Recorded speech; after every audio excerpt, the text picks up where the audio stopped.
Order. Welcome to the meeting of the Backbench Business Committee, where we'll be considering applications by colleagues for debates in the Chamber and in Westminster Hall. The first debate up for consideration is from Brian Matthew for a debate on US aid funding pause and its impact on UK international development. And this is an application for either a Chamber debate or a Westminster Hall debate on a Tuesday morning. Brian, if you'd like to present your application, please.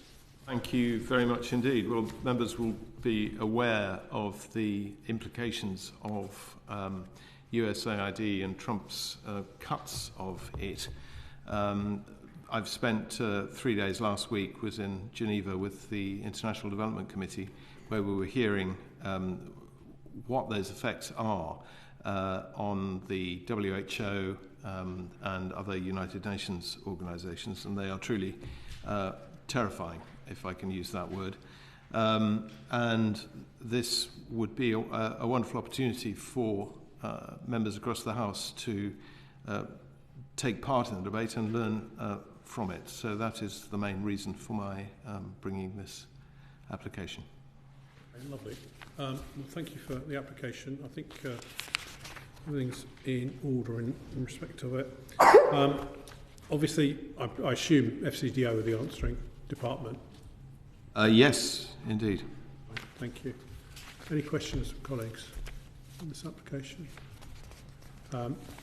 Obviously, for a Tuesday morning, we obviously have to allocate it when FCDO are answering. I'm not promising you this, but the first time it would be available would be the 29th of April. Would that be acceptable to you if it's offered? I'm sure it would, yes. Okay, thank you. No further questions? Thank you very much. Marks will be in touch with you shortly. Great, thanks. Our next application is from our season ticket holder, Jim Shannon. A request for a debate on prisoners of conscience, and it's for a Westminster Hall debate on either a Tuesday or a Thursday. Yeah. Over to you, Jim. Mr. Chairman and committee members, as always, it's a pleasure to come along, and thank you so much for giving me the opportunity. As chair of the APPG, for freedom of religion and belief, we've launched a programme where parliamentarians can adopt prisoners of conscience. The reason why I've asked for this debate, we've never been a debate on to do with prisoners of conscience, I got a business question on it the other week there, which is the first time, but UK Parliament has not officially held any debates on this subject matter at any stage. That's individuals detained or subject to unlawful treatment around the world for religion or belief. The US Congress and the European Parliament have actively advocated for prisoners of conscience worldwide. So although we haven't done it here, it's happening all over the world, and the US Congress and European Parliament have done it. So I think, if you don't mind me saying, Mr. Chairman, I think it would be good for us in this House to have done something similar. The European Parliament adopted a resolution condemning the ongoing arbitrary detention of tens of thousands of prisoners of conscience in Egypt. But it doesn't just apply in Egypt, it applies in Saudi Arabia and Cuba and Vietnam and Belarus and Russia and indeed in many, many other places as well. So given the gravity of situations faced by prisoners of conscience, I would hope to have, with the blessing of this committee, of course, to bring this matter before the House for debate to facilitate through discussion and prompt necessary action on the part of the UK, both domestically and internationally. Very fortunate to have representatives from all the parties, and be fair, there's two more names to add on, and it's Dan Carter to my left and Lizzie Collins to my right, who have also added their names. I've been seeking them out for weeks, Mr. Chairman, but they happened to meet them both together just a short time ago. Outside, yeah. Coincidentally, thank you very much. That's my request. Well, that was going to be my question. Yeah. You were actually a bit light on government names, so... Well, I thought I might have been, but these two comrades have been able to support me. There's such a seasoned applicant. I would expect you to have an application in order before you submit it. Anyway, any other questions from colleagues? No? Less of a question, more of a statement, Chair, but just that on behalf of the Backbench Business Committee, many happy returns for your birthdays. Very much. You're most kind. Everybody's most kind. I've been reminded of it all day, and I know what age I am. I might have forgotten, but they've reminded me, and I know. You didn't bring the cakes? Cakes? Oh no, I'm a diabetic, can't eat cakes. Okay. All right, as you know, the clerks will be in touch with you. I know the one. I appreciate your help as well. Thanks so much. If you don't mind, I have to go to Westminster Hall. Yeah, I'm sure you do, Jake. Thank you. Thanks very much. Okay. Next application up is from Dan Carden on guaranteeing the right to maintain contact in care settings. This is a debate application for a Thursday in Westminster Hall. Dan, please present your case. Thank you, Chair, and I'm grateful for the committee's time. So, before the last election, in the last Parliament, I was successful in getting a similar debate to this on maintaining contact in care settings. You'll remember during the COVID pandemic, many families were denied access to loved ones in social care settings, in hospitals and other settings. And from that, many campaign groups were born and have fought on this issue, and we brought them to Parliament and heard some of the harrowing stories that people had endured, and had a successful debate which led to government and parliamentary changes and a new regulation for the CQC being brought in, Regulation 9A, to seek to guarantee this right. A review of that regulation is imminent through government, and the campaigners and other parliamentarians feel that now is the right time for parliamentarians to consider whether this new regulation has gone far enough in guaranteeing people the right to be with their family members when they're most needed. Okay, thank you. Any questions from colleagues? Yes, go on. When is the review set to take place? Just obviously, whether you want to have this beforehand so you can feed into it. But It was due by the end of the first quarter of this year, which I think is in the next few days. So we're not going to have it beforehand then, but No. as close to as possible. No. Anything else? No? Just that you're slightly low on government names, but I'm sure there would be somebody that would support the application to get you equally. how many have I got? You've got 3. Right, you need 4. Do I need 4? I'll get you another one. Yes. Yeah, there There we go. Sort of, So you might need to volunteer for their cases in a minute. yeah, hang around just in case. But being somebody that worked in a care home during the pandemic and seeing the stress that was caused from families being kept away from their loved ones, I think this is a very important debate to have. So thank you for bringing it forward. Well, the clerks will be in touch with you in due course. Right. Next application is from Sarah Edwards, Lizzie Collins and Freddie Van Mierlo on an application for a debate on humanist marriages on a Tuesday morning, I think, or alternatively the chamber. Yeah, absolutely. Whenever is convenient. Okay. Thank you. So the issue we're asking to debate is the legal recognition of humanist marriages, which is currently not available in England and Wales, but is available in Scotland and Northern Ireland. Obviously, this touches on fundamental issues of freedom of belief, but from the experience of Scotland and Northern Ireland, it also touched upon wider issues of economic growth, surprisingly. If anyone needs me to explain what a humanist is, I'm very happy to do that, but I'll take that as read until asked. As background, the case law has it that there should be legal recognition in England and Wales, and it's a very simple matter for the government to lay in order to do so, and so we would be very grateful if this could be debated in the House. Okay. Obviously, a large contingent of people wanting to speak. Any questions from colleagues? And I should say that we did have late notice that a Conservative member would have been willing to support it had he seen the email. The member for Battle and Bexhill, so I'm happy to get an email to the committee of that, if that would help. I just asked Chair. Sorry, I lost my voice. How does a humanist marriage differ from a registry office wedding? So, humanism is a belief system. It's a non-religious belief system, but it's a belief system in the same way that a religious belief system is. So if you get married in a church, for example, you have a ceremony that's personalised to the religious belief of that denomination. And equally, a humanist marriage would be framed around those humanists' belief and personalised to that couple. So in a civil ceremony, you are not allowed to have aspects of belief in the marriage. So humanists currently are not able to express their belief system, which is protected in the same way that a religious belief system is. They're not allowed to express that in their marriage ceremony, which is pretty fundamental as a humanist. So you're not looking for a change in where somebody can get married, it's the context within the civil ceremony? I believe it would allow for humanist celebrations at any other venue, so it wouldn't have to be in a registry office, it could be in a registered area such as a hotel. Yeah, so simply to allow humanist celebrants to do a humanist ceremony and for that to be legally recognised in the same way that a vicar during a ceremony is legally recognised. So presumably at the moment the position is that a humanist couple would have to get married in a registry office and then they could have a humanist ceremony. That's correct. Elsewhere. That's absolutely correct, yes. Okay, that I understand. Okay, any other questions from colleagues? It's just, if I may, Chair, who would regulate this? So it would be regulated in the same way as any other belief system marriage would be. Where the legal, I would have to check the details, but the legal powers to do so is contained in the Same-Sex Marriage Act. Okay. So whatever that act says. It's interesting. Thank you.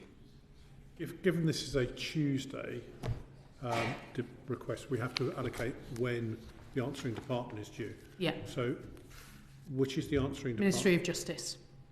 OJ. Yeah. Okay. Interesting. No, something fun for the Ministry of Justice. You think that faith belongs in MHCLG? Okay, all right. Regulation of marriage, so yeah, okay, MHA. Right. Thank you very much. Okay. Thank you, will be in touch. Thank you. Okay, the next application from Sonia Kumar on a request for a debate on incontinence. So thank you, Chair. Sorry, this is a request for a chamber debate, I believe. That's correct, yes. Thank you, Chair, and thank you, committee members. So Parliament's never actually had a debate in the chamber ever in the Commons about incontinence. It affects 1 in 10 people with fecal incontinence, 14 million people, or 33% of women. I'm an NHS physiotherapist by background. I've got a decade of experience, which is why I've brought this debate forward. One of the first lines of treatment is pelvic floor exercises and treatment to do with physio. So I think it's about time that we discussed incontinence because it affects so many people. There'll be someone in this room that will have some sort of incontinence in here, and it's always got a lot of stigma around it, and I think we need to break that stigma by actually having a debate in the chamber, not just in Westminster Hall. Fine. And so is the aim of the debate to create awareness of the issue? It's awareness, yes. So the first line is getting awareness because we've never discussed it here. And I think to break the stigma, so this starts bringing into policy when we're discussing it in women's health hubs or when we're talking about the long-term strategy for women. So it will cover quite a number of departments, but in particular this will be the health department that will be answering to this. I would have a special request. There is Continence Week on the 3rd week of June, which I'd absolutely love for it to coincide if the answering department is the same week. If we weren't able to allocate chamber time, because I'm afraid we have a very long queue for the chamber, would you accept a Westminster Hall debate in that particular week if we can't allocate the chamber? I would have preference the chamber because I think it's a big topic. It's not a smaller topic. I think it should give the onus of what it really means to people. And I think it will get a lot more coverage and people will see this as actually we're putting a stamp on it. So my preference would be the chamber. Okay. Thank you for that, and I think it's very important. Do you think that the title of the debate, just incontinence, is actually enough, or would you be looking at talking about raising awareness of incontinence or something a bit more, give it a bit more context? I mean, it's just my feeling. I'd be happy to change that. So the internationally, it's just called continence, not incontinence. Yeah. So just to be, I'm not. The changing of the wording of that, whether it's awareness of continence or awareness of incontinence, or I'm happy to change the debate, but I just think it should be given its onus, considering how many people it affects in the UK. Anyone else? No? Just slightly separate to this, but there is a debate on Thursday which the Backbench Business Committee have allocated, which is all about valproate and pelvic mesh, and obviously a lot of the women that had pelvic mesh was to do with incontinence, and I'm sure your expertise would be appreciated in that room. And also you were slightly short of opposition names, but I note that the honourable member from Tunbridge Wells has just put his name to this, so that equals you out quite nicely. Thank you. It's also to do with continence. It's also to do with incontinence, just fecal and urinary, and that's the thing where people don't want to talk about. We talk about urinary incontinence because it's got less stigma around it. But actually, that's why I don't think it should be in Westminster Hall. It should be in both. All right. Thank you very much. The clerks will be in touch in due course. Thank you. Thank you so much. Thank you. Thank you. And the final application for today is from Mike Martin on SEND provision in the South East. Sit up here. My pleasure. This is a 90-minute debate request on a Tuesday morning. Yeah. Thank you, Chair. I'm Mike Martin, I'm the MP for Tunbridge Wells, and this is... Polly Billington, MP for East Thanet. Jim Dixon, MP for Dartford. You might have those. We'll just get the nameplates sorted out. You were me for a moment. That's, I mean, an honour. So you've all read the application, so I don't want to go over ground. It's well known and accepted that a SEND provision is a huge problem. We know that the government is looking into it, but that is very long term and that costs a lot of money. And in the meantime, there are a lot of families who are suffering from, really you can break down this problem into three areas. The provision of EHCPs that take a long time. So in Kent, for example, the latest figures, only 13% of EHCPs were issued within government timelines. The second bit of the problem is often when those EHCPs arrive, they're incorrect. Sometimes wrong names, wrong schools, wrong provisions, provision allocated but funding not matched up to it, etc. And then the third part of that is often a lot of those problems are pushed to tribunals, and this is a particular problem that we have in Kent. Kent is the county that has the worst pushing of tribunals, i.e. the highest percentage of cases, the most cases go to tribunal, and there is a feeling amongst parents of children with special educational needs that this is a mechanism by which to suppress demand. And the way that works is a tribunal is expensive, time-consuming, emotionally draining, and so if there have been mistakes made along the process, rather than fix those mistakes, push it to tribunal, and a percentage of parents will automatically drop off because they can't afford to, or have the time to, or have the emotional bandwidth to fight that. And of course, the result of these three stages is that children, the most vulnerable children in our societies, and these are the ones that we should be looking after the most, are not receiving the specialist care and attention that they require and deserve. I don't know if... Well, these are all issues with massive resonance on the doorstep in Kent, in my constituency too. Obviously, we all deal with the same education authority and we all have very similar problems. I know that there have been similar debates in other parts of the country about this very issue. Kent hasn't yet had a chance to air those issues in the way we'd like to, so I think it would be really a great opportunity if this were to be agreed. The only thing I would add is some of the ways that the system works, particularly in Kent, is actually driving up costs. People are not being allocated to maintain schools and are ending up in private provision because they are successful at tribunal, and arguably Kent's budget is being bust because of the way that they are approaching the system. So that it's not just about the national regulation, it's also about the way that that's administered at county level.